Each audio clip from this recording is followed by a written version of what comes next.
Welcome back to Not Man Enough Podcast. And also, Jonathan is not heading us up. As we talked last week, this will be last week for y'all, but 2 weeks ago for us, we are going through a little bit of podcast discipline. Yeah. So I finally let back in the building. he's allowed back in the building, but not allowed to lead the podcast. So now it's up to me and Trent. So it's been hard. I've repented. I don't know of what. We haven't told him yet. They want to see if I'm truly sorry. We want to see if you can find it out. I'm sure that's true repentance. Yeah. Have you truly wept? Yeah. Is what I want to know. Yeah. True repentance is you have to figure out what it is. Oh, and then repent. Of it. There's so much though. Yeah. Anyways, we also have a special guest, Cole, back on. They let me back. Yeah. Last episode, they let me back. Second time or third time? Third time. Third time. Yeah. Wow. Third time in half a year. Heck yeah. I consider it a Let's privilege and an honor. Yeah. Glad It's a good place, cool place. I say this every time. Cool atmosphere here that you guys built. And a podcast that in many ways reflects my personality. Aside from the characters and the comics and stuff, I never got into that. What would you have on the wall? I'd have the Born on the Bayou, Creedence Clearwater. Okay. I'm down with that. Poster. That's actually I actually wanted more bands on the wall. Led Zeppelin's guitar in the background. Sports. Ole Miss we're just stuff. talking about endless budget. Here. All right, the Ole Miss stuff we got. I would fit. Then again, though, I would go for a theme, and the Ole Miss stuff would be too sportsy. I'd go like for 70s classic blues / jazz type feel. Yeah, I tried to not overdo it with like LSU stuff. Yeah. That's fair. Yeah. Initially, he was like, I want nothing but 80s stuff and then a giant LSU tiger. Like an actual tiger. Yeah, he just wanted an actual tiger. I actually wanted a tiger. Yeah, we had Like, not 3 even in a chairs there cage. for a while, but yeah, I was going to to train him how to sit Yeah. in this chair. Yeah. No, that was stupid. Somebody walks in and we just have Mike hanging from the ceiling. Mike the tiger. He's just strung up, There's got to be at least a few of them. We could have gotten an old one. Oh, definitely. Yeah, for sure. But I feel like we all had input on this. Last episode, we also joked about how your I haven't listened. decoration was all like Travis talks about it being 80s theme, really heavy, and we talked about how we hate the 80s. Did y'all really? Yeah. We did dog on the 80s just How old to is make you mad. Travis? I don't know. He could be 50 or 25. He we don't didn't say know. anything. It was me. Yeah. I was talking about how we just pretend like we like the 80s when you're around. Old Oh, enough to yeah. where he said he liked G.I. Joe growing up, right? Yeah. Yeah. So, I mean, Yeah. Well, G.I. Joe's been around since like the 60s. So, well, maybe he's really old. If you want to know his age, go listen to the podcast. But- He starts off with saying, But I'll be honest with you, if you liked them back in the 60s, they were the big Ken doll looking things. You kind of oh, yeah. It's kind of weird. Yeah. It's pretty weird. So, Anyway, I'm not used to sitting over here, man. This is weird. You did say you had I guess we can kick it off, get into our subject. Yeah. You said you had a question to.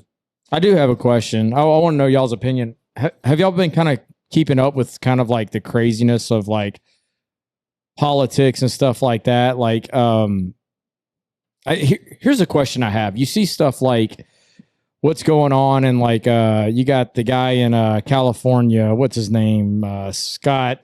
Besant. No. No. Holland. No. The guy that like ended up like changing laws like for pedophiles to get away with more. Like basically like he's at a pride parade and like now he's not left enough and he's like majorly liberal, majorly all these Talking things. about the dude down in San Francisco. Yes. Yeah. I saw that. Yeah, and now like the people at the pride parade are yelling at him how they hate him just because like he wasn't hard enough on Israel or something. I did see this. Like it's insane. I mean beyond all, but it's like I just have come to the point to where it's like, are we allowed at this point to say that this, like, there is a sense that we don't know the mind of God, but is it like, can we just go ahead and say that our country's under judgment right now? Are we at liberty to say that, or is that too far? It's like, hey, we don't really know. It's just, it's like, man, it looks like people have been handed over in the last decade to a realm of debauchery publicly, and it's accepted. That is just beyond what we would have ever thought. I lean, or go ahead. You go ahead. I lean towards the. I don't want to say a confident yes because I agree with you. It's hard. I don't want to pretend to know the mind of God, but I lean towards yes, because now I'm looking at just Marxism as a whole, and I think leftism largely based on Marxism. Now we have the Marxist right, so I'm just seeing that Marxism is seemingly it's seeping in to every part of the country. It's not just on one side now. Oh, I agree with you on that. And so it's like, okay, what is it that people are being handed over to? And I think it's this idea of I'm oppressed, there has to be an oppressee. And it's just blame shifting the whole time. Nobody wants to take responsibility for sin. Hold on, his name is Scott Wiener. Oh, isn't it? Yeah, that's who it is. Don't put the camera on me right now. That's his name, man. What are you gonna do? What are you gonna do? Yeah, but I don't know. That's my kind of thoughts on it. So Romans chapter 1, in the present tense, the wrath of God is revealed on who? The unbelieving mind. Mm-hmm. And so I'm slow to lump our country into it. I think it's rather a reflection of the judgment of God on those people. Yes. I think it's a judgment of God on the Democratic Party, because the Democratic Party, for what it stands for, is evil. That's not to say that every Democrat is evil. I don't believe that. The Democratic Party is evil, and bad goes to worse because there's no guardrails to keep bad from getting worse. Right. Bad doesn't go better, and nothing ever stays the same, so it's only getting worse. And what we see from that, actually, we can be, in a weird way, thankful for videos like that, because that's a prime example of the left consuming itself. Right now, what we see is the development of the DSA versus the DNC. Yeah. And so the left is consuming the left. But the right's consuming the right too. In ways, but we can bounce back very quickly. Yeah.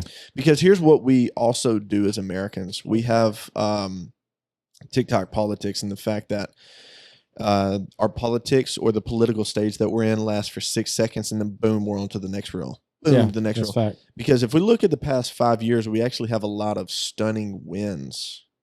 I agree. Things like that. And so I don't think it's all doom and gloom, by the way. Yeah. That leads me to say, in many ways, that the Lord is judging our country.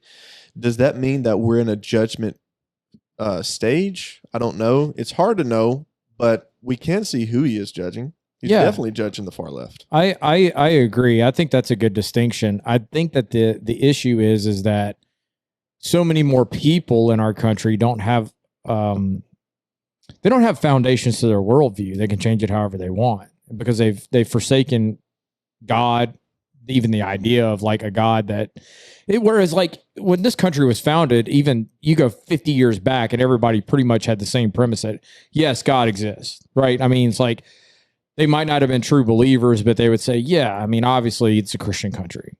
Well, now that's out the door, and more people have bought into this. And so I think it's just, I agree with you, but I think there's just more people now that are like that. Now they're welcome to come out into public and act that way, right?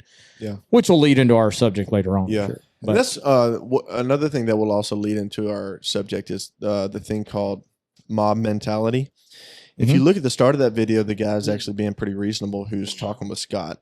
He is very reasonable. Scott, I, and you can tell he's nervous because he's stuttering. I think you have a really good stuff. You are so right in that. Yeah. And I think it's so good. And but Gaza, Scott, with Gaza, I think it was very bad. And then by the end of the video, he's yelling at him because other people behind him started saying, "I hate you." Because other people join in. Yep. You see it all the time where you can have a conversation with just this rainbowed out, like tyrant of a LGBTQ type person who will be reasonable with you. So as soon as 3 other people come up, dude, you're getting called terrible names, and your family's getting satanic enchantments cast upon them and stuff like that, because it's mob mentality.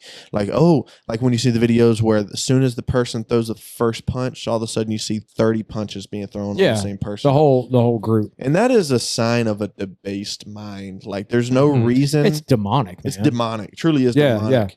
And that is also a sign of God's wrath on those people who are feeding off of each other with this wickedness. But that's what Scott gets, to be quite frank with you. That's I agree. I don't feel sorry for him. That is what he gets, because as soon as you deny and reject the law of God, all of the grace that comes with it is forfeited. You have forfeited that. He had nothing to appeal to. Nothing to appeal to. And if he thinks that his little allies that he has sided with is going to stay on his side, as soon as he does something that they don't like, they will consume him. Scott Gaza, which, by the way, he was a Jew, and so he did have those. Right, he's a Jew, correct? He is a Jew. Yeah, he's not a practicing, but I mean, he claims that he's a Jew. Right. So he gets the memo sent to him every week by BB of what to say and what to do. But oh no, APEC. That's good.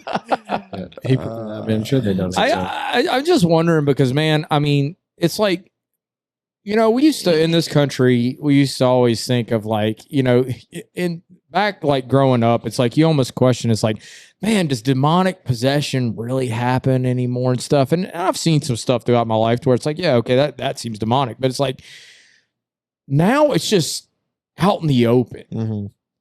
And it's just so different, man. I mean, it is out in the streets, and it's so different from when I was growing up.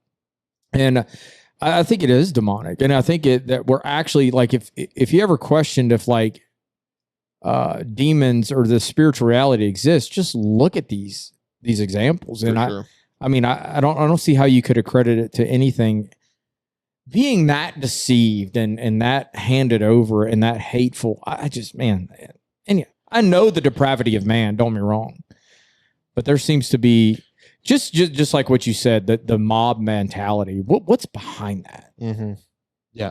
Like, you know what I'm saying?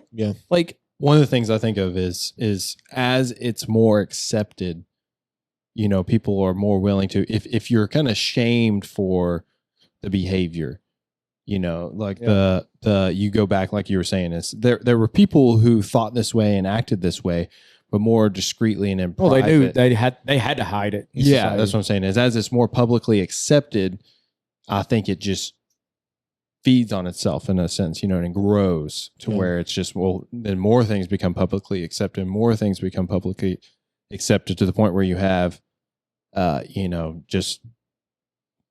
go on social media during the month of June, and you're going to see some of the most grotesque stuff, in the street. Not even like, oh, this person's filming themselves in their house. I'm on top of a parade float on a main street in a major city doing this. It's like, and it's supposed to be celebrated. This isn't a shameful thing. These people don't even act like it's shameful. No, it's a celebration. I heard, I was listening to a podcast today, and I think it was on, what podcast was it on? Was it Louder with Crowder, maybe? Did you listen to it? Well, I'm not caught up on him. Yeah. Okay. Well, there was like a guy that was like saying, no, it's like you have to partake in this. Like, if you're just showing up and that's all you're doing with your kids, like, this guy's literally saying, if you just bring your kids, are you just coming just to support in a distant way? You need to actually engage and join in. That is insane that somebody would say that. And the fact that person isn't handcuffed and put in prison now, I mean, seriously, like, if you're talking that way, I mean, you should be taken out of society. But, but anyway, that type of person will be one day. I'm confident in that. I mean, I guess that leads into one of the first, we can just talk about recent events. So, the subject is street preaching, evangelism, things like that. And recently you've gone to, I guess, multiple Pride events, street preaching and evangelizing.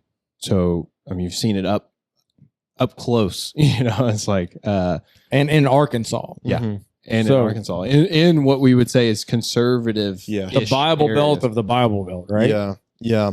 And what I can say about that, though, with the whole Arkansas aspect, I've seen people who are from other places show up.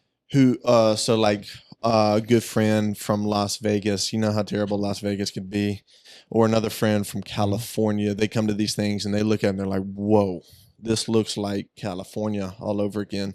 On a smaller scale, you go to the Conway Pride parades and things like that, or the festival that they had about 100 people. You go up to Fayetteville, 40,000 people. 40,000. 40,000. 40 to 50,000. Are they drawn from other states? Yes, Oklahoma. Okay, because Arkansas. They're up in the corner, so they can draw. Yeah, okay. Right. But a lot from Fayetteville, a lot from Northwest Arkansas. Met a couple she-hers who were clearly not she-hers from Fayetteville that we were able to speak with, and so it's here. It's here, right here in Arkansas. Arkansas has a lot of good laws that promote the advancement of the gospel. Definitely do not prohibit the advancement of the gospel. We in no way so far have been prevented from doing good ministry at places like that. I do think that there was one instance, especially last Saturday, where one thing that should have been taken very seriously was not taken seriously by the law enforcement. But overall, I think it was a good show of force by the local PD there, and they good people to talk with. We asked questions. Hey, can we do this? Never got in our way.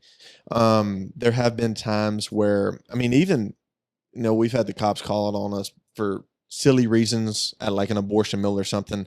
Cops show up, not be in any way aggressive to us. And that's something to not only be thankful for, but to take advantage of here in Arkansas. And there's some states you would end up in prison. For sure. Yeah. For sure. And that's the thing that I'm going to hit on a lot is the I don't know what you call it, a dichotomy or what, of either simply being thankful for it or taking advantage of it. Because when it comes to evangelism is a small little subsect of missions. Okay. Yeah. Evangelism implies that you're doing active one-on-one or mob preaching to completely lost crowd. That would be like street preaching. Evangelism could also be like one-on-one, two-on-one, pressing the law in their heart, showing them the grace of God, the gospel of God. Evangelism and then missions. Outside of just evangelism, there's so many different roles that people can play in even an environment like what we were in just this past weekend in Fayetteville. That environment, though it's hostile, it needs Christians. It needs Christian men who not only are gifted at preaching the gospel, at explaining the Bible, but men who are good having a safety mind. And whatever your gift is as a Christian, being a Christian in that environment glorifies God. Later on, we'll look at 2 Corinthians chapter 4, being the light in the darkness. Who is the light in the darkness? Not just the evangelist, but the Christian. Yeah. Many other different roles that even women can play a part of, but I won't ramble on that just yet, because when it comes to evangelism, when it comes to missions, when we have a state like Arkansas, and more generally, when we have a nation like America, this is not something that we be thankful for, because if you're simply just thankful for it, one day it's going to be taken away. But if you give the effort and take advantage of it, it's, in my mind, in my opinion, I know people are going to disagree. It's kind of like use it or lose it. Use it or lose it. You're either playing offense or defense. Yeah. The one who plays defense the most loses. The one who plays offense the most usually wins. And there's no reason that we as Christians should not be on the offense. When you look at the pictures in the Bible, such as Daniel chapter 2, the rock that turns into a mountain, that doesn't look like defense to me. It looks like offense. It's expanding.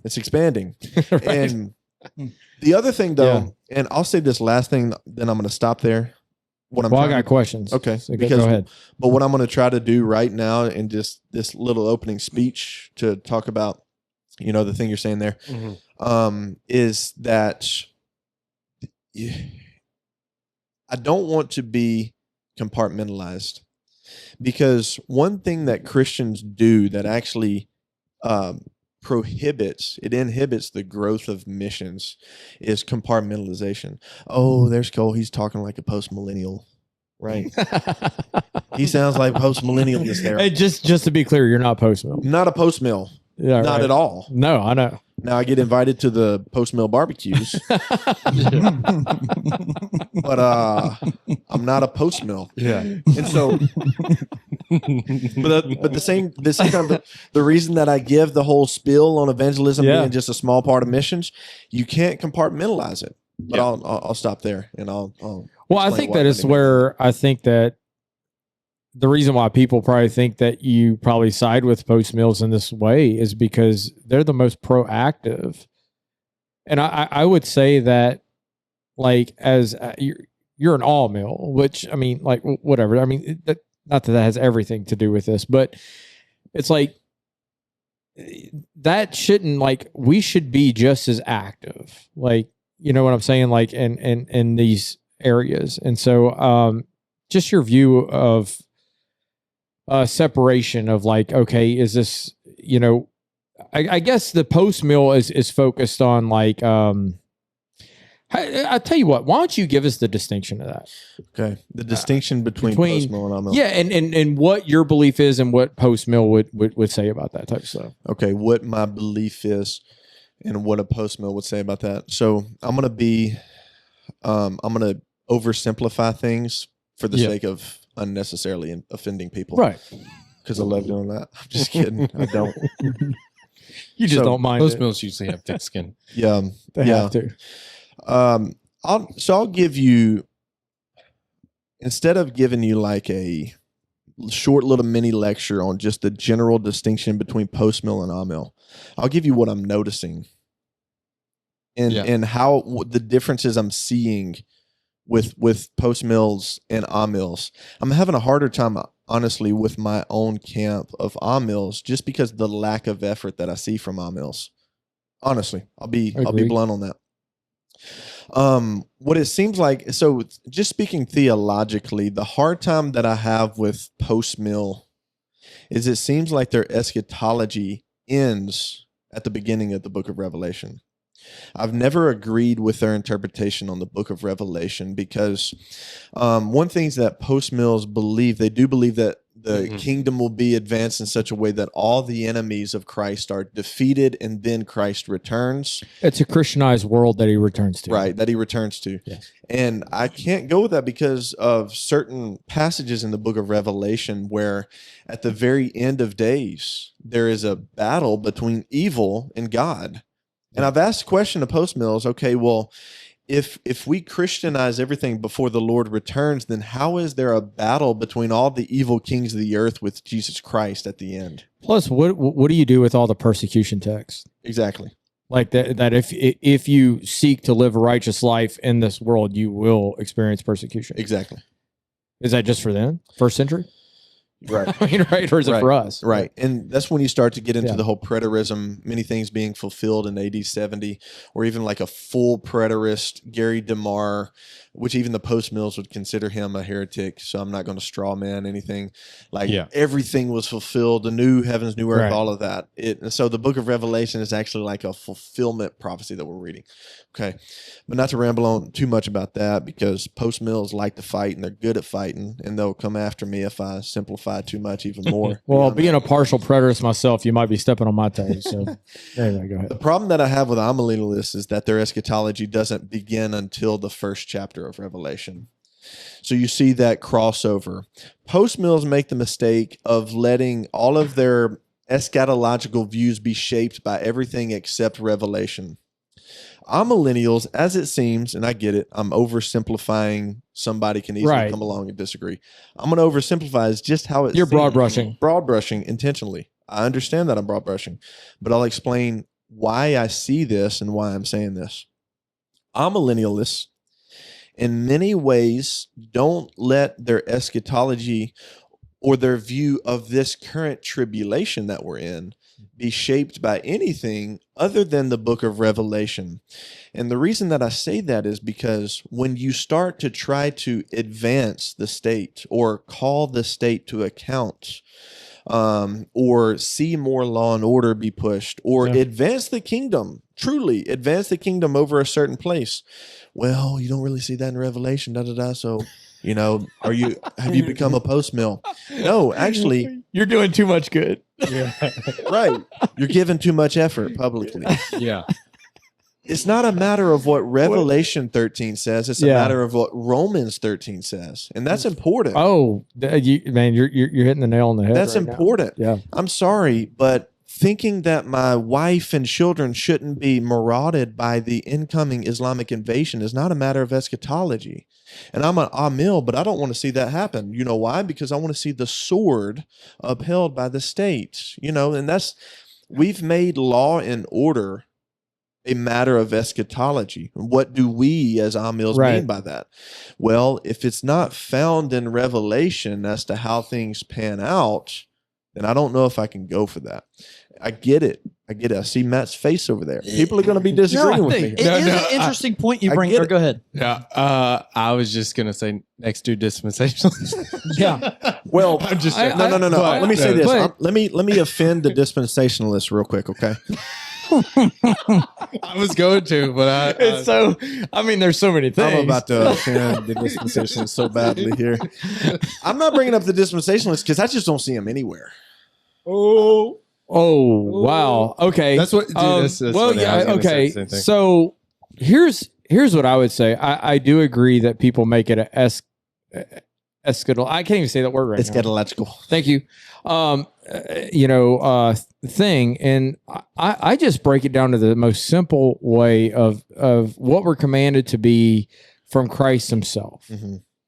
It's something that we're commanded is to love others and to love neighbor as self. Yes, that is repeated in the New Testament. Come on, mm-hmm. And part of that is fighting for a good society for your fellow neighbors. Yes, and law and order that's based off of God's law.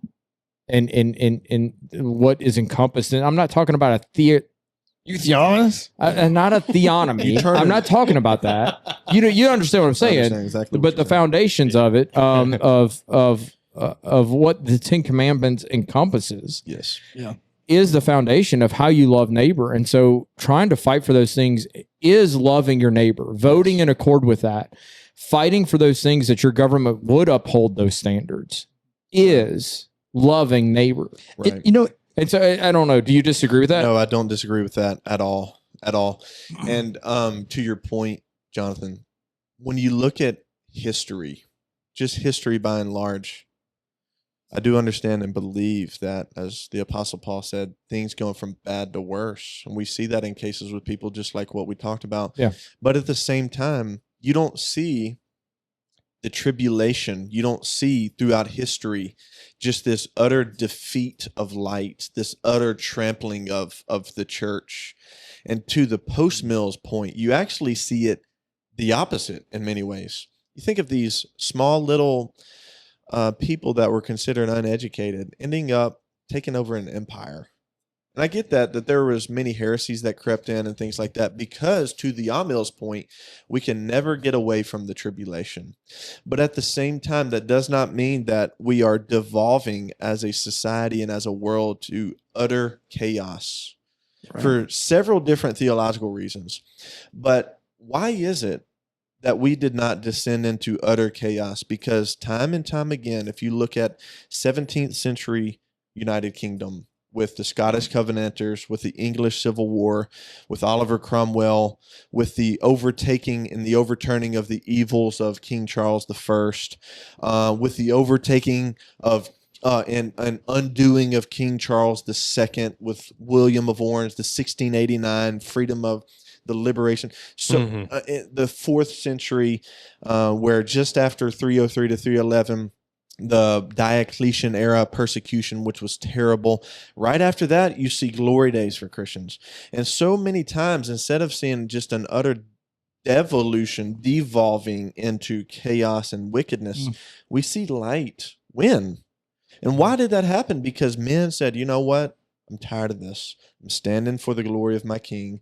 I will not my family be, GRAPED. You can't say it on YouTube and that sort of stuff nowadays.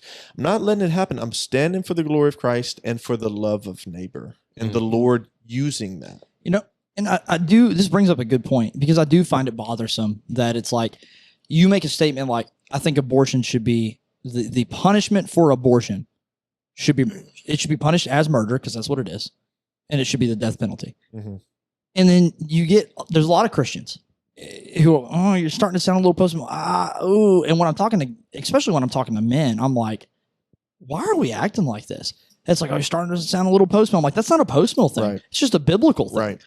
It's just right is right, wrong. And they start giving all the caveats. And I'm like, stop caveating it. Yes. Like, I understand. Yes, I understand. No, I'm not going to go back and punish all the women from go find someone who had an abortion 20 years ago and then drag them out in the street. I'm not talking about that. No one has ever talked like that.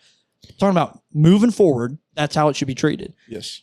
Well, and we could go on about just all the different laws, that what it should be, and then people get, well, and I'm like, golly, man. I think it stems a lot from you were talking about all males and stuff. You remember when the Christian nationalist stuff came up? There's all these people who were mostly all males, who were kind of like, stay away from this, stay away from this. Yeah. And it is this idea of I think we've gone too far into post mills, I think, go too far into this earthly mindset where they're very earthly focused. And I think a lot of times all mills go too far into spiritual mindset. Everything's spiritual. This is all spiritual. It doesn't really matter what happens here. Dispensationalists and stuff definitely go into that of where it doesn't matter what happens here. And I think that's where you get that mindset of I've heard that from both dispensational and all mills. They get uncomfortable with even the language you were saying a while ago of we need to go be offensive. And they go, no, I don't know about it. Where is that in scripture? It's that mindset of if you start focusing on earthly things whatsoever, they immediately think you're being too earthly minded or you're post mill or what, it's start leaning into that. I think that I think that you make a good point, because I think that what you're saying is that people divide how your spirituality plays out in everyday life. Right. Mm-hmm. And I think that when, for instance, it's some people will sit there and say, and we talk about this all the time on this podcast. Some people sit there and say, look, leave me alone while I read my Bible and pray. And yet they ignore their kids. Their kids have just scraped their knee really bad or whatever it might be. And it's no, leave me alone. I'm praying. Mm-hmm. And it's well, you're supposed to serve your family. Right. You know what I'm saying? And it's one's not pitted against the other. Mm-hmm. It's go be a good dad. Yeah. That's part of your spiritual walk. Yeah. And your spiritual walk should affect how you are a dad. But something that will help out, and I think with all mills, it's just look at the definition of a proper government. Mm. Even in Romans 13, we always look at that as, submit, submit, submit. What is the government you're submitting to there? Yeah. And look at the definition given. Yeah. But even look at the New Testament, and this, I think, we've kind of went down a little bit of a rabbit trail. Good one. But look at the apostles. Look at how they, it's told, stop preaching. They didn't submit. Right. They didn't say, okay, we'll stop. Since the government asked us to, we'll stop. It's no, they were persecuted, put to death because they wouldn't quit the offense of the gospel, spreading of the gospel. Yeah. That's a fantastic point. We saw that majorly during COVID. It brought out that argument of how far submission to government goes. And it is all, submit to government. You got to submit to government. And I'm well, man, it did bring up the question of how much would you give to the government at that point? Mm-hmm. And I'm not saying, look, there's a conversation about masks. I'm not bringing up the point. Point being is there is a time to say, no. Yeah. No.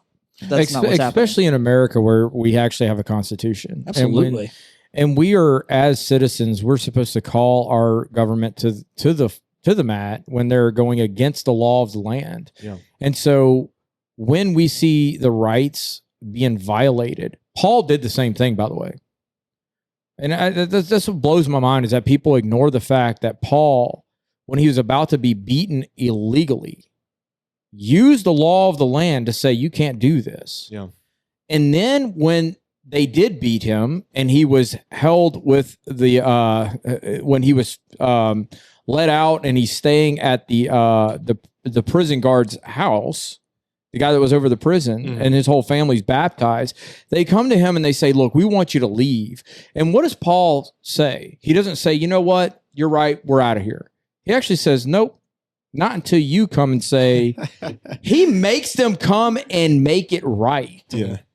Does that sound like a man that wasn't willing to use the law of the land to call them to the mat? For good. For good. For righteousness. Yes. And so I just, it blows my mind that people think that's out of bounds of what an all male can do. I see the Apostle Paul doing it. And we know he was all male. And Yeah, for sure. Of course he was. And here's what I propose, and this goes hand in hand with what I spoke with the other time, and then we can move on to what you want. Yeah. Not to go down to this, but just kind of conclude this. It also saves me from the Dispies coming after me, because they also can fight and they got money too. They got money. Is that APAC money? Yeah, it's an APAC money. They are trying to get that third temple built, baby. How about we do this? How about we scrap all the terminology that wastes our time? How about we scrap all of the categories that we develop? We just act like Christian men in public. That's right. We love the Lord Jesus Christ.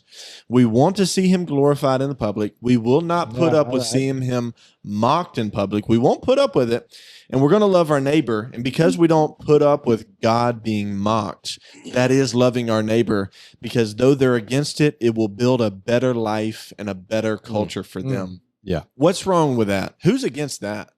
Who would develop an eschatology against that? Let's keep it simple. Let's get rid of the terms. But anyways, we're not going to do it, but I wish we could. I think that's good. And, that's, you mentioned something early on when you were discussing street preaching and stuff, and you said being a light in the darkness. What do you mean by that? Like, what do you mean by, like you said, some people have giftings and stuff like that, and then some people you're just called to be a light in the darkness. What is that a way of... I'll give you an example. And then while I'm giving you an example, could you pull up a verse on the screen?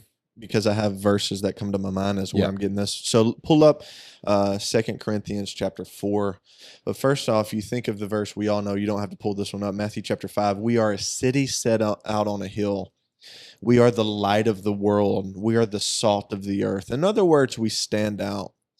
And when my friends and I, when Christian men go out to these big hostile environments, we're not doing it to look for a fight. We're not doing it to try to get attention. We're doing it because we love the lost and we believe what God has said about the church, that we are this. There is no other way. We look at these examples as outliers, like, man, you're going out to these crazy, and some people aren't meant to do that. I'm not making a law that says all Christians should do that, but it does give you the peak example of what Christ meant for the church all the time, that we are in the darkness, that we are the light of the world, and being the light shining on the darkness, Christ is glorified. And it is a means by which God uses in that light to call his sheep back to him. Yeah. And I'll give you an example of how that could look like for someone who is not evangelistically gifted. You may be saying to yourself, man, I'm interested in this sort of stuff. I really want to reach the lost, but I don't think that I could do a good job in apologetics. I don't think that I could do a good job street preaching or what it may be. Imagine loving ladies, and I won't mention their name, but I can think of some ladies that come to my mind who go to our church, who would be standing on the corner with water bottles in their hand and wrappers around the water bottles that have John chapter 4. Jesus is the living water, and passing out bottles, not necessarily going through these big gospel pitches, but simply just passing out water bottles. And it's clear what they're doing. It's clear whose side they're on, whose side they're not on. Yeah. But it's also very clear that they love the dark. They love the people living in the dark, and they want to see them come to Christ. You think of men who are there, or again, I'll use the example of ladies. Ladies, so many different opportunities that were there this past Saturday of ladies being broken over their sin, crying, saying things like, I know that I'm living in sin. And we as men are doing as much as we can to talk with them as appropriately as possible. Yeah. But seeing that they need godly women in their lives, how good it would be that not only do they know that there's godly women out there, here's a godly woman here. Yeah. Here's what it looks like to be loved by a Christian woman. You think of men who are not evangelistically minded, but they're there. They're strong men. They're not, compromising in any way, but they're standing there. They're taking the rebuke of the world. They're taking the mockery, and they're not exchanging it with terrible things or fist fights or things like that. But they're standing there and they're showing, hey, if you want to talk with me, we can talk about the Lord Jesus Christ.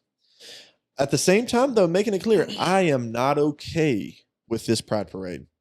I hope and pray that one day there is no more of that. Yeah. But then you look at 2 Corinthians chapter 4, if you're able to pull it up. I'm going to read it. Can you zoom in a little bit?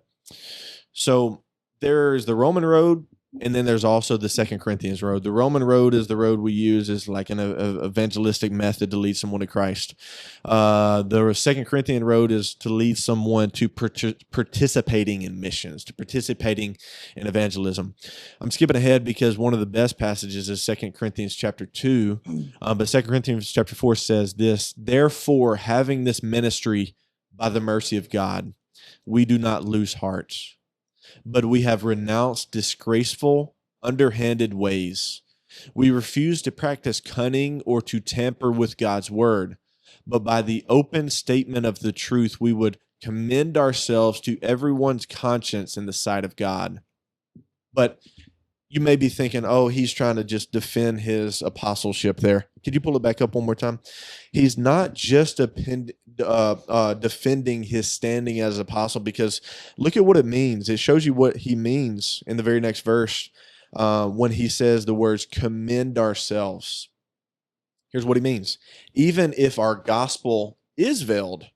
So what is it to commend ourselves to? In other words, to advance this gospel, to make known the gospel message to the lost, even if our but even if our gospel is veiled, it is veiled to those who are perishing. In their case, the God of the world has blinded the minds of the unbelievers to keep them from seeing the light of the gospel or of the glory of Christ, who is the image of God. For what we proclaim is not ourselves, but Jesus Christ as Lord, with ourselves as your servants for Christ's sake. For God, who said, light shine out of darkness, has shone in our hearts to give the light of the knowledge of the glory of God in the face of Jesus Christ. But again, one little mission in life that I have is to attempt to tear down all the categories that we've developed as Christians. Because if you're reading this, you may be saying, oh, well, that only applies to the apostles. In our day, that would only be applied, therefore, by evangelists. Mm-hmm. No. Are you saying that as a Christian, you don't have that light either? Only evangelists have that light? No, it's all Christians. The whole Christian world has that light. And so why would we not, as a church, commend ourselves where? To the darkness, for his light has shined through us to the darkness. Okay, I'm gonna say a statement. I want you to say false or true, okay, or if you agree or disagree. Okay. There are different gifts within the church. Yes. There are people who definitely have more of a gift of evangelism and like street preaching type deal. And let me just state it so that you can say true or false. There are those who are gifted in giving. There are those who are gifted in prayer and faith and all that those people need to be faithful in those arenas. Mm-hmm. So in other words, not everybody's called to the mission field in a sense of like internationally, right? But there are those who send their money That's their gift. They're in giving, and they give, and then there's that are gifted in like faithful prayer, and their prayers are sent out, and in that way they're partaking in that, and in the same way as like maybe street preaching, it would be faithful in the gift that you have. To promote those things, to help out in those things, and maybe even partake in certain ways, like you were saying, the men standing to the side that maybe aren't doing the street preaching, but are willing to talk to people face to face, whatever, maybe even providing safety, like just keeping an eye out. I don't know, but I mean, would you say true, false, or what? I would say true, but okay, true, but there's more to it, because here's the thing. And this, so Matt and I did our best to get as many men out there as possible. Yeah. Because I truly believe that, and I say out to the Fayetteville parade, because I believe, and this is again, like one of those things where we can be confident, like there's so much debauchery and judgment out there, but who said the phrase, we can, if we will? Who said it? I don't know. If we will. You can even Google it. Who said we can, if we will? I truly believe, I mean, I've been out there 3 times this year. Some of those guys have been out there 5 or 6 times. I believe that if we got 200, there's 40,000 people there. I believe if we had 200 Christians at that event, which is a fraction of what the people there, that we could shut the parade down. We could shut the festival down. I truly believe that. You're talking about the one in Fayetteville? Yes. Okay. I believe that we can, if we will. And so it was Green Bay Packers coach Vince. Okay. Can I ask why you? It was a sports quote. I was expecting some historic. Thought it was a theologian. Thought it was a theologian. Can I ask why you believe that? Maybe he did as well. Maybe like that 200 people could shut down the. Because of how discombobulated they got just with 20 men who just were out there slinging the gospel all day. No kidding. If you multiply that by 10, and it's not undoable. I'm sorry, that's not far-fetched. No, I don't think that's far-fetched. That's not a post-mill pipe dream. But we didn't get a whole lot of people there. And we're looking in the mirror and taking it on the chin to say we didn't do a good job communicating that. We called it an evangelism trip. But actually what it is a mission trip. And do you know a Christian who is against missions? No. Do you know a Christian who would not love to be a part of missions? No. Because the reason why many Christians know they can't be a part of missions is because they know they can't move to Cairo, Egypt. Right. They know they can't move to Ecuador. They know they can't move overseas, but you know what they can do? They can hop in a car and go to Fayetteville. They can spend one day in Fayetteville for anywhere from 3 to 8 hours and do a mission trip. If you call it evangelism trip, that implies only the men who are gifted in evangelism should go to this. You call it a mission. So you're answering the question there. I'm answering the question there because there are gifts, and you know what? There's the gift of hospitality. I don't believe I have. That's right. But I know men who do have it. They have it in such a way, and this is Brett. Brett has like 3 gifts in one person. Yes. He's an evangelist. He's also a hospitable Go watch man. the previous episode with Brett. He has the ability to make you feel like he's your friend. Boom. Just like that. Oh, yeah. Yes. He's not the only one in our church who has that gift. It's a spiritual gift of hospitality. I agree. These people need to feel loved. And it's not just in Fayetteville, it's in the world. And if you hear their stories, terrible things that they've been through, you know what they need? They need to feel loved. That's right. And they need to feel loved in the first 30 seconds of your conversation with them. So there needs to be the people who have the gift of hospitality. There need to be the people who have the gift of prayer. Imagine if we had a prayer group on the street of Fayetteville. Again, I'm just using While it's happening. I'm just using Fayetteville as an example. Yeah. Let's take Conway. You can hop in a car and be in Conway, the Conway proper, in 10 minutes. Imagine 5 sweet, godly ladies praying the whole time. And they're praying for women wearing rainbow stuff. They're praying for men who are just lost in the world. They're just praying. Yeah. Who would not want to be involved in that? Yeah. What Christian is opposed to that? Can I ask a follow-up question? Go ahead.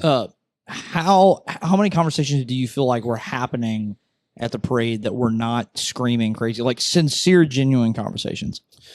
Very few. Okay. But here's the thing, though. Yeah. we have to be careful and that we don't grade the success of the trip based off the naked eye. No, I'm just purely curious. No. Yeah. That's it. And I understand that, but I want, because you are curious, but there will be somebody out there, and I say this because I understand it. Mm-hmm. They grade the trip based off of the fruit they could see in the conversation.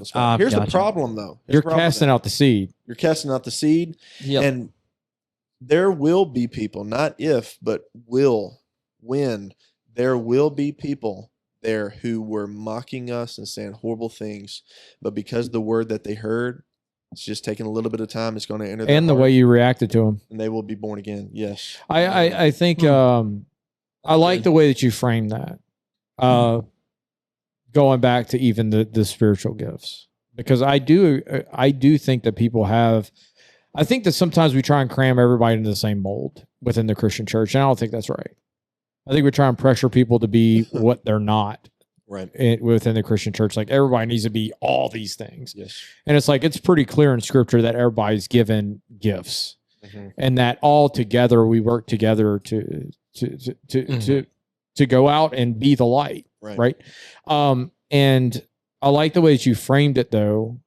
And it really gave clarity. I think it was good because you were saying, yeah, but it doesn't always, basically what you're saying, it doesn't always need to be hidden behind doors though. Right. Like this stuff being seen, being evident to the world is important. Yes. I think that's what you're saying. Right.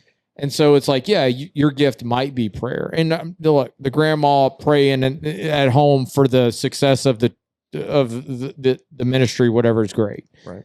But actually having people on site praying, I do think that's something good. Yes. And again, I would tend to agree with you, is all I'm saying.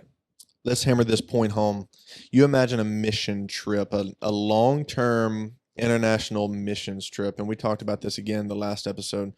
How effective is it that you send a family or that you send two families, which is a lot in our day. You send two families comprised of two men who are evangelists who reach the country of Iraq. Okay. What if you sent 100 families? Okay, you can't do that because there's logistical things that get in the way. All right, but there are missions opportunities around us, and there's people who are going to disagree with my definition of missions. Whatever you want to call it, give me the proper word. I'm fine with whatever word you say is the best word for this. Serving the lost, being the light in the darkness, physically, literally. You send 5 evangelists to go to Fayetteville. Okay, the Lord will use that. You send 200 Christians to go to Fayetteville who all want to use the gifts that God has given them in the best way that they can. How much more effective would that be? Again, we're not talking about post-mill stuff here. We're not talking about anything like that. Being the hands and feet, as we like to wear out that phrase, of Jesus Christ to the lost world. How doable that is. Yeah. Okay. That was good. That was good. One of the man, that was really good. That has me thinking a lot. But one of the things we discussed this a while back before the break, you actually kind of changed my thinking on this a little bit, because I was a little bit more pessimistic toward street preaching. Well, there are some people that street preach that. Yeah, and that's what kind of the character of street preaching, not just street preaching. Like, I think that's a good thing. But we were discussing this at Brett's house, actually, and you brought up why we should street preach. And if you remember that, I'm curious. I do. Yeah. It's a good question. You guys are doing good with these questions because they actually follow in line perfectly with the common objections against the work that we. Well, that's what I mostly wrote down was like negative questions. No, that's good. Because, that's like I was saying, you kind of changed my mind on it because I thought of that. I kind of had not a negative view of it, but just, I was like, okay, it's kind of niche. Like there's, you're just yelling through a megaphone. What good is that doing? You've definitely changed my mind on it as well in some ways, for sure. Yeah. Well, I'll be honest with you though.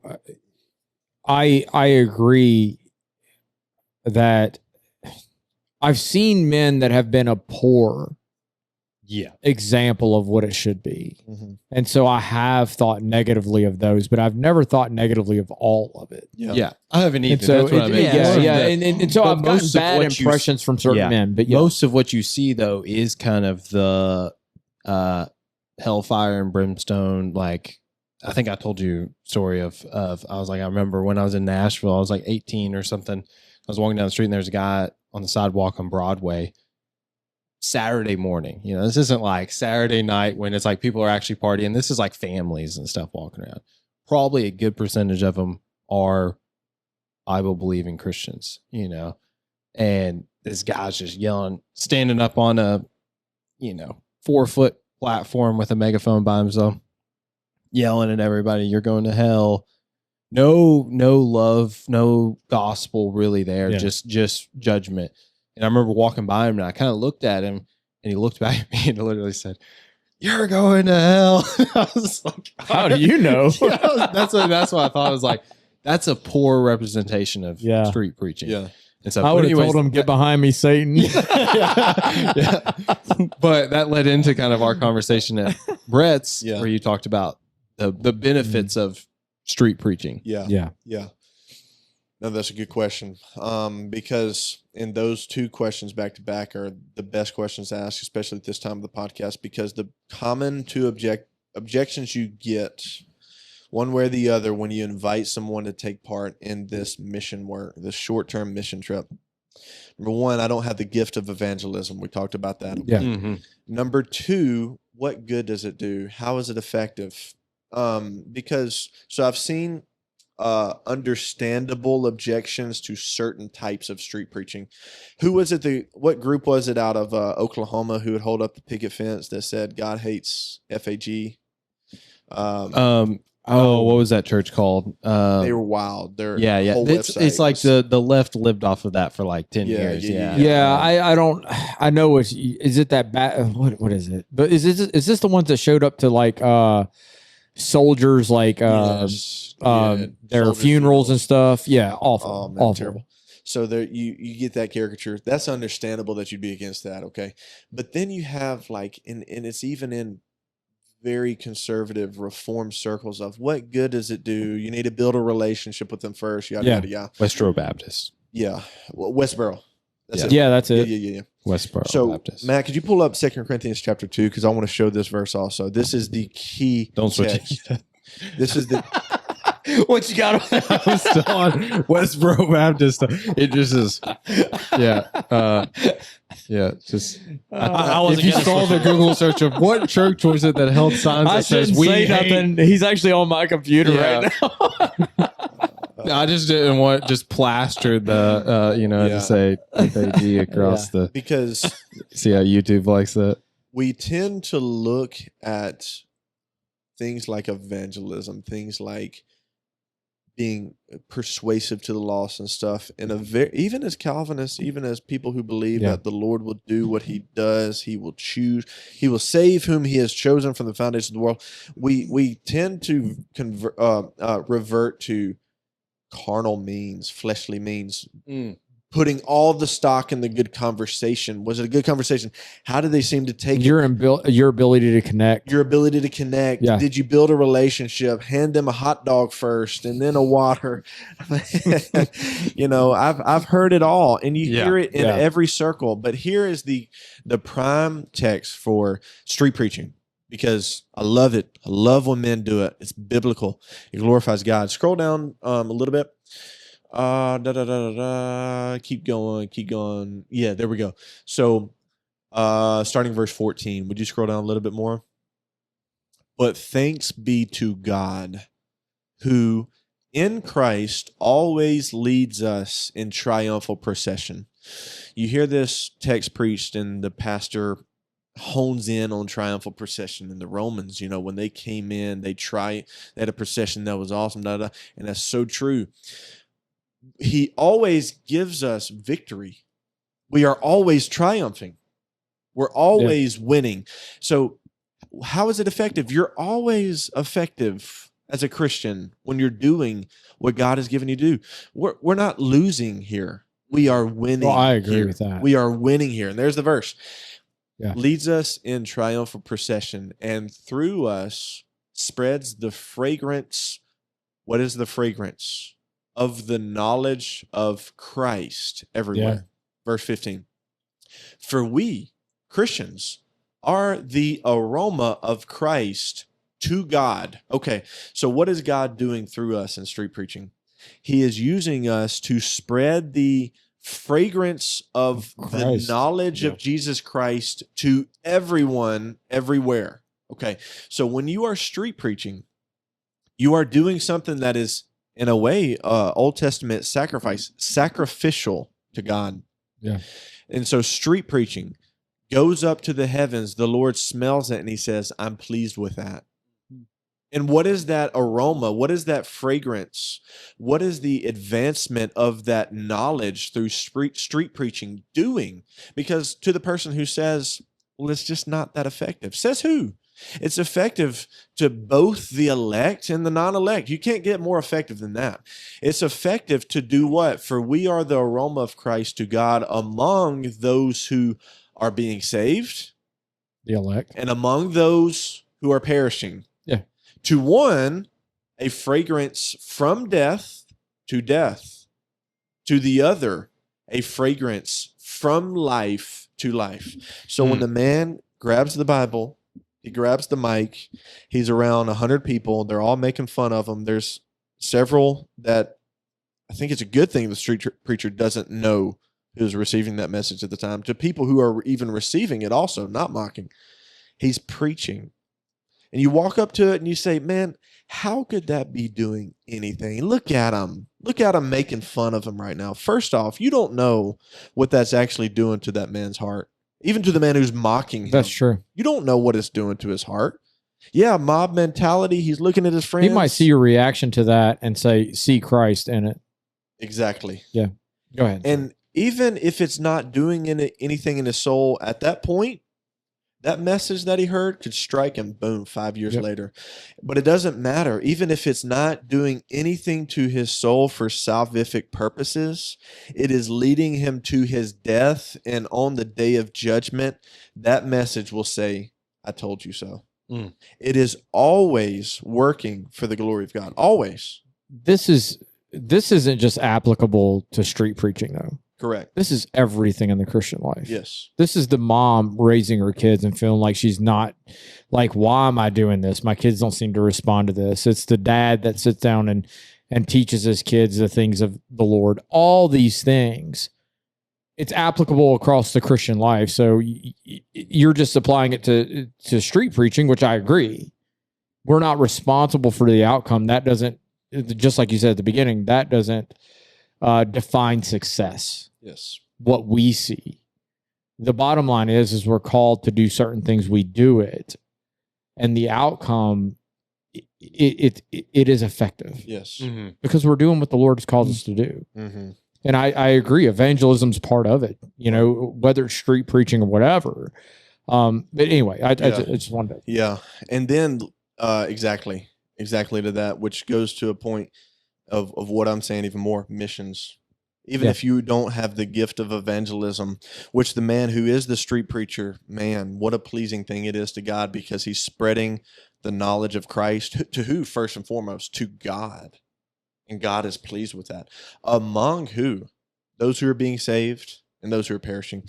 Well, I just don't like the argument side of things. You know, I just, apologetics, I think that's kind of unnecessary with the lost. Apologetics. You hear it, right?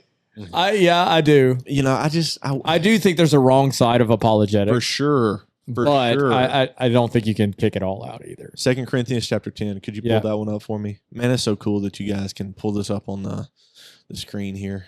We also got. I think apologetics works from a presuppositionalist view. For sure. Don't show my weird scrolling. What app are you on? I need to zoom. Is it Literal Word? Just Bible app. What was it you said? 2 Corinthians 10. 10. Because evangelism, missions, you can't forget this either. There are two elements to evangelism. There's two elements to missions: the love for the sinner and the desire to see him and her be saved. That's evangelism. Mm-hmm. But even more, not equal to, even more than the love for the sinner and the desire to see him or her saved is the love for Jesus Christ and the desire to see him glorified.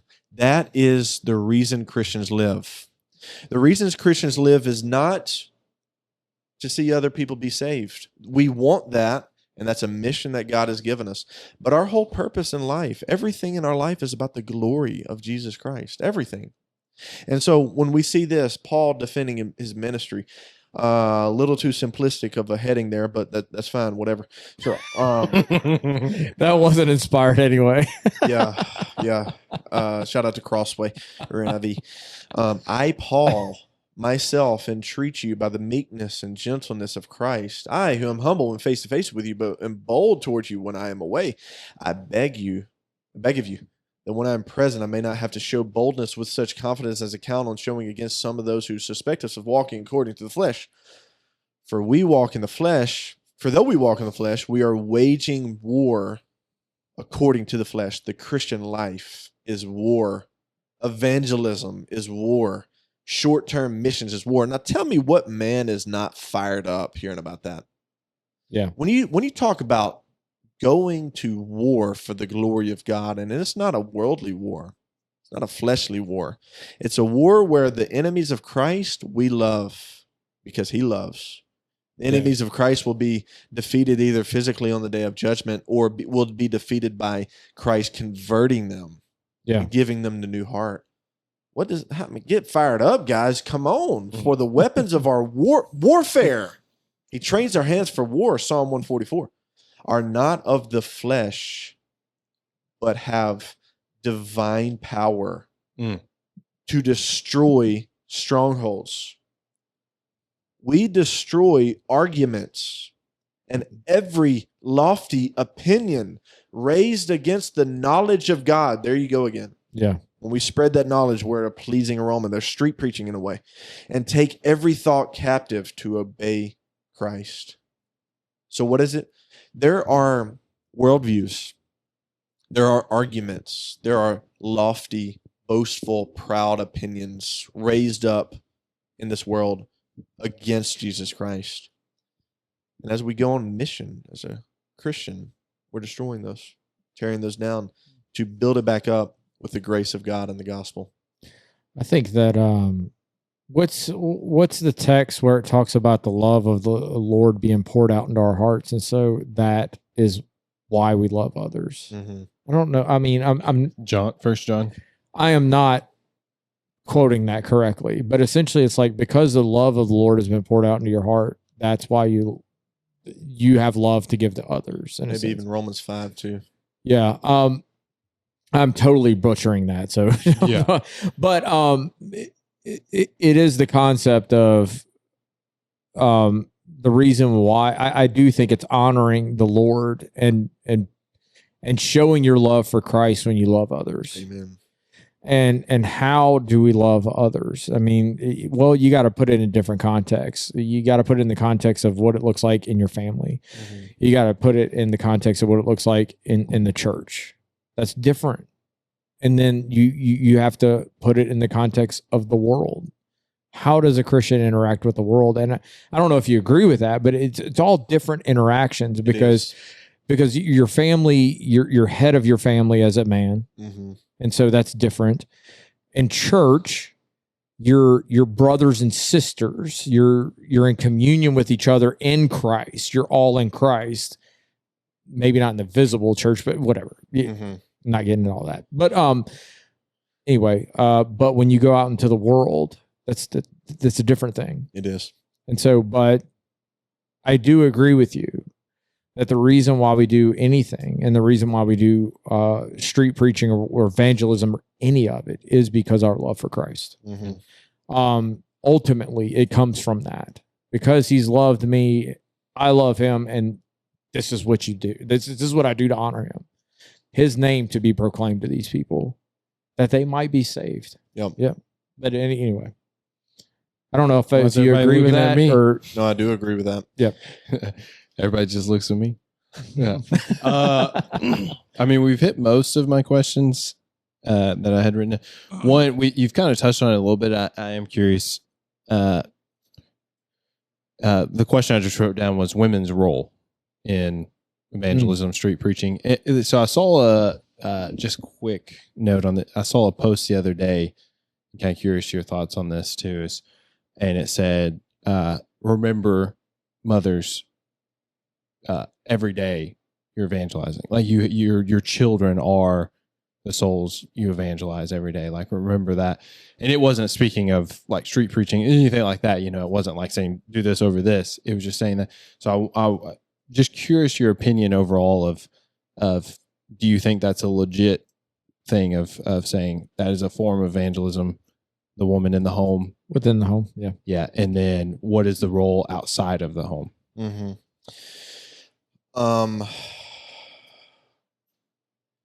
There's an element of truth to it. Their evangelism is going to look different though with their children versus with the long lost friend at the coffee shop. Mm-hmm. I have this friend that is a party animal and it's been away from the Lord, far away from the Lord for so long. They want to get back together with me and meet and have coffee. Yeah. My evangelism with them is going to look night and day different than what it will as a mother to my children, because that's more of a discipleship thing. Yeah. It's a discipleship thing. Because you Presbyterian? Just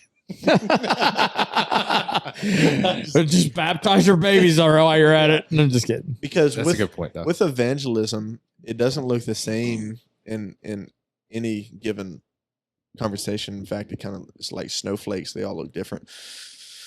But there's an element of calling to repent and believe in Christ. Mm-hmm. There's this call. I'm not just giving you this theory. I want you to believe this. Yeah. In fact, I want to see you believe this. I want to see you broken of your sin right now. I don't want to wait because you're not guaranteed tomorrow. Mm. And I want you to trust in the Lord Jesus Christ today. We don't have that intensity every day. Maybe there's a mother out there who does. And that's not wrong. I don't know if many women have that intensity. But Benny, I will not let you go to sleep tonight until you trust. She's standing on the table. I will say this: the primary goal and role of a woman in the home is for the children and to honor her husband. Yes. And when we see the commands of what older women are supposed to teach younger women, is that it's not all these other things. It is, hey, respect your husbands and love your household. Take care of your household. That is what they're supposed to be teaching. And so there is a special role for women and within that. And it's confined maybe a little bit more than a man's role. Rightfully so, I think.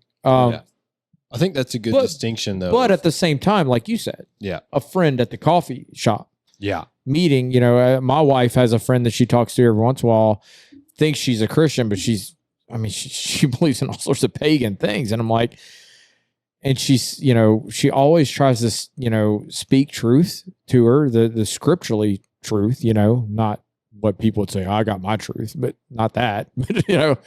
Real truth, and she rejects it. Yeah, and it does weigh on her. It does. Yeah, but anyway, I do think there's a distinction maybe between women and men in that. For sure, there is, and I'll show you how. Because to take that a step further in kind of what I'm advocating for of a church-wide, gender-wide mission trip, a a effort to reach the lost, that all of the gifts are married together and it's just a firecracker just going after the world for the glory of God. I want to see it.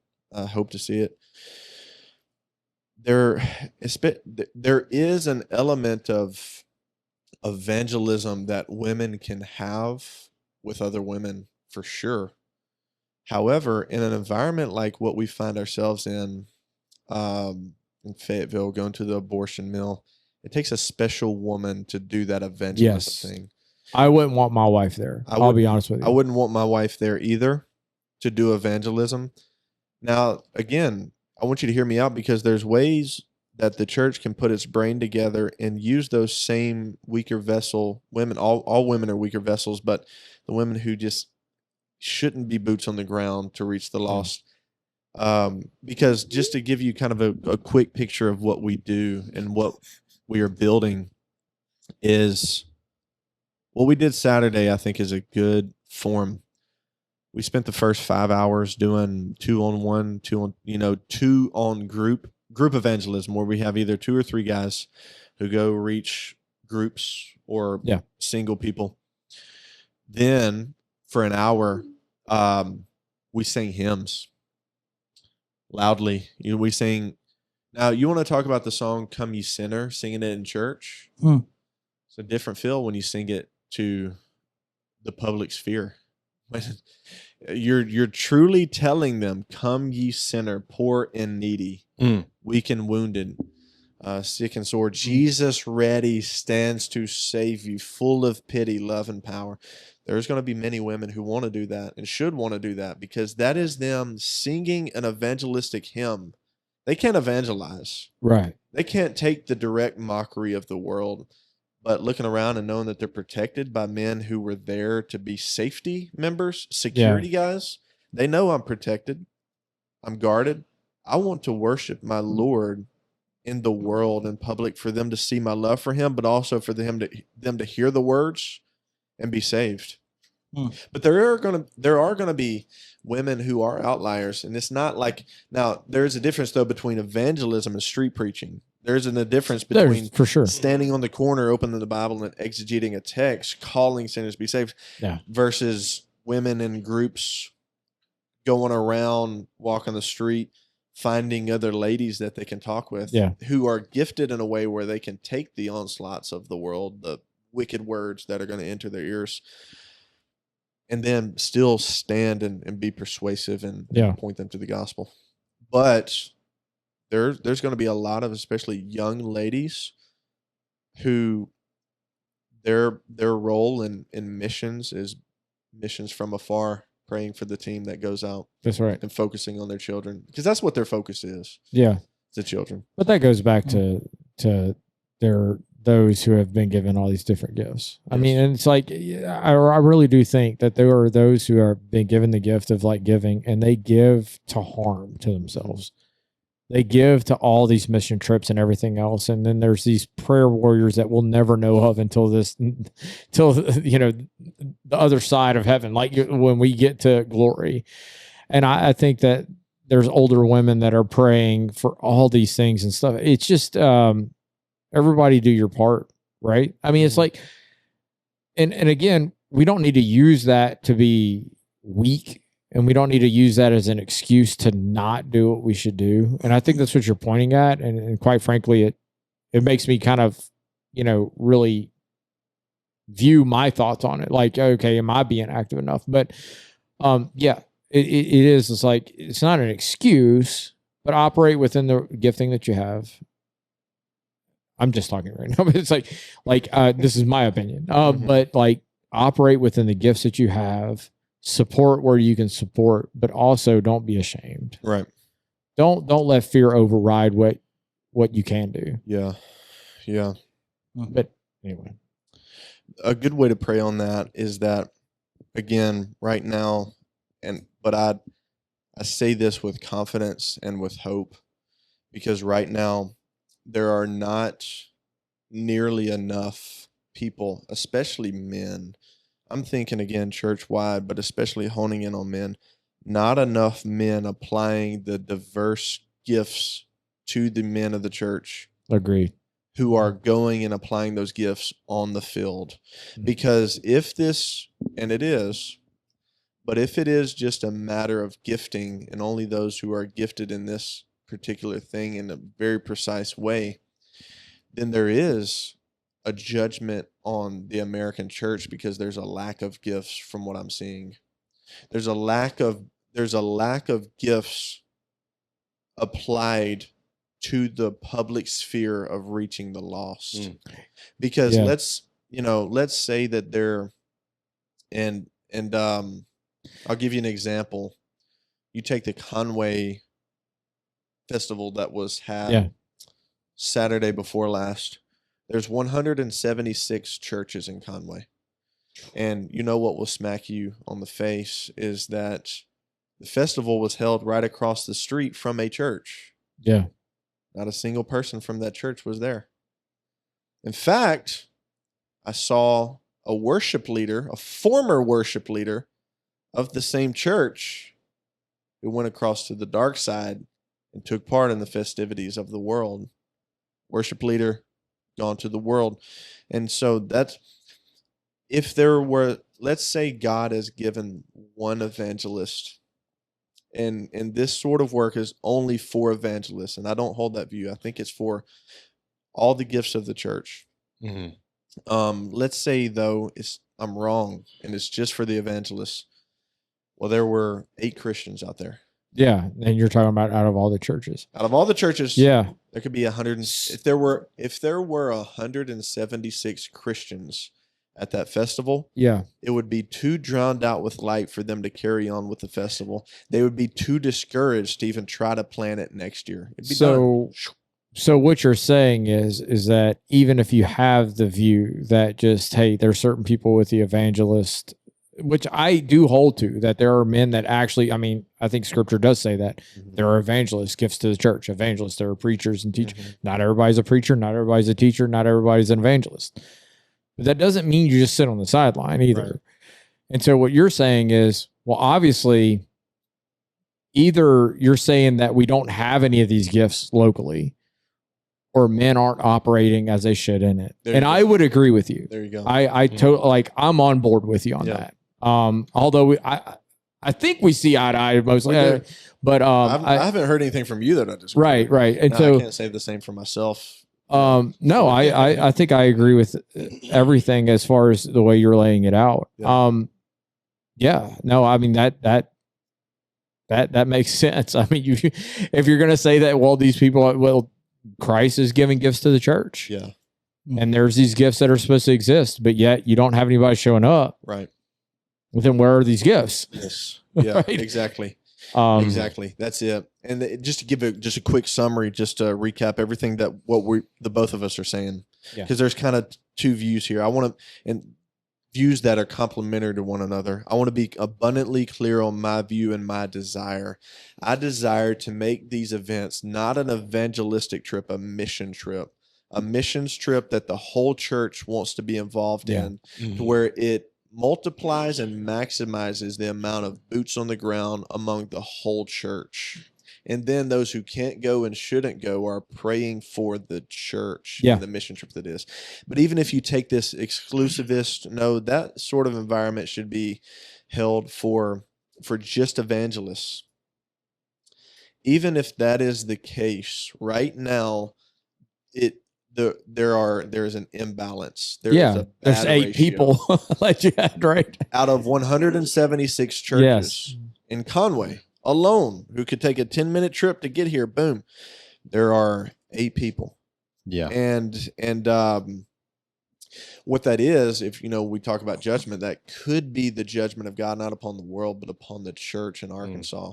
And it doesn't have to be that way, because we can see that, we can repent, and we can say, Lord, use me. I don't know how. Show me how. Please use me. Yeah. And we do this because, again, we can if we will. Why would we not want to? Because, there's a lot that I can say there, but I won't ramble on that point. Yeah. I don't got anything else. So thanks for coming on. Yeah. Man, talking about spiritual gifts, I think you have the spiritual gift of like motivating people, You're a motivational speaker. Yes, I appreciate that. Every time you come on, I get like a little bit amped up, it's like this is good. I mean it. I'm surprised you guys invited me back on after the last one, because we edited all that out. You don't have to worry about. No, trust me, we didn't, because I've had conversations with people about it. That one got me amped too. It's like I'm more not bad conversations. Yeah, I'm more solidified in my view of that too after having conversations with you and this, and it's a very motivating, very I mean, just good. I think it's encouraging. If nothing else, think through it, guys. Like, I mean, that's the thing. Is like, if you're listening to this and you tend to be offended, but think through it. Consider all this being said. and really challenge yourself in the fact of like, no matter what, as a Christian, challenge yourself and say, all right, what gift has the Lord given me? And am I operating to the fullest capacity in it? Mm-hmm. That's a question for every single one of us in this building to ask, including anybody listening, is where's the gift of God in my life? Because he's given me a gift to fulfill within the church and for the world and to live in this world. What am I doing with it? Yeah. And all of us could need improvement in that. And so I think to even if you disagree with some of our takes, you can ask that question. And I don't think biblically you could argue against it in any kind of way. No. Anyway. One thing I'll close with, just my end, to kind of show my cards for the future of desires we have. And I say we, Matt and I. Matt, I won't say his last name. Not this Matt. Not me. Matt and I have been working hand in hand on a lot of this stuff for a while now. He's like another Brett Darwin. He's like the wiser version of me, the better version of me. He's also taller, handsomer. I don't think handsomer is a word. It is now. Yeah, it is now, brother. We may even, I don't know, we're like at just the brainstorming phase. We may even start like a foundation of not only equipping and encouraging, but uniting churches interdenominationally, across the board of denominations, where all denominations come together. We unite churches to go do specific events. There's too much encouragement in an abstract way. We want to encourage you and have you consider this without showing you how to do it.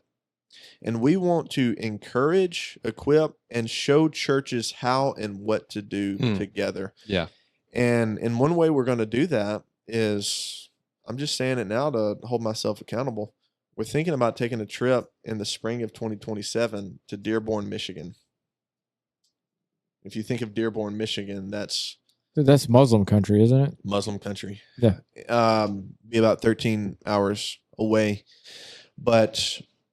And then also doing trips like what we did this past week, because we don't want to be viewed as outliers that just have certain types of giftings that can just go into a hostile world.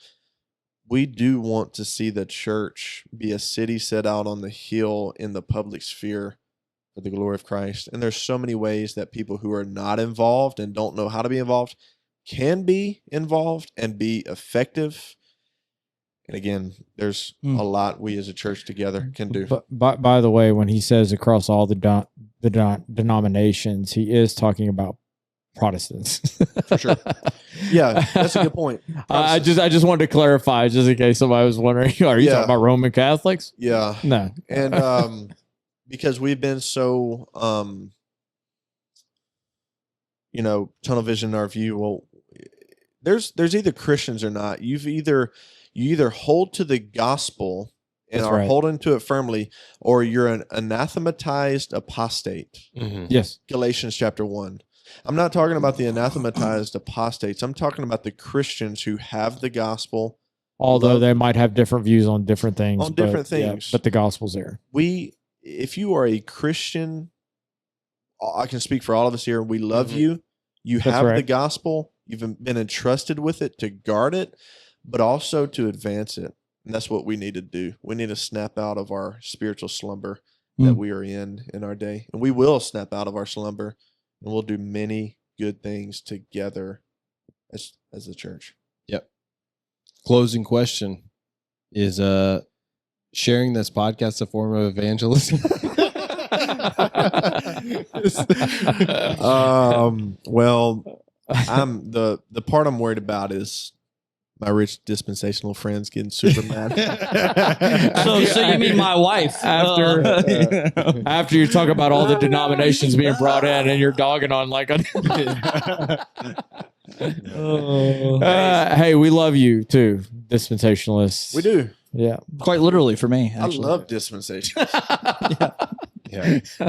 Anyway, they're just easy to pick on, But same with post mills. Yeah. Wow, that was like the like a gong right there to end it. Wait a minute. Is that the trumpets? Yeah. Is the rapture happening? Yeah. That's the end. That, All right. that probably actually won't come through on the final Yeah, recording. it probably won't. So now we just sound like idiots. But anyways, yeah, thanks for coming on, man. Thanks for having me. We'll have you on again soon. Yes. Definitely. Get that motivation going. Yeah.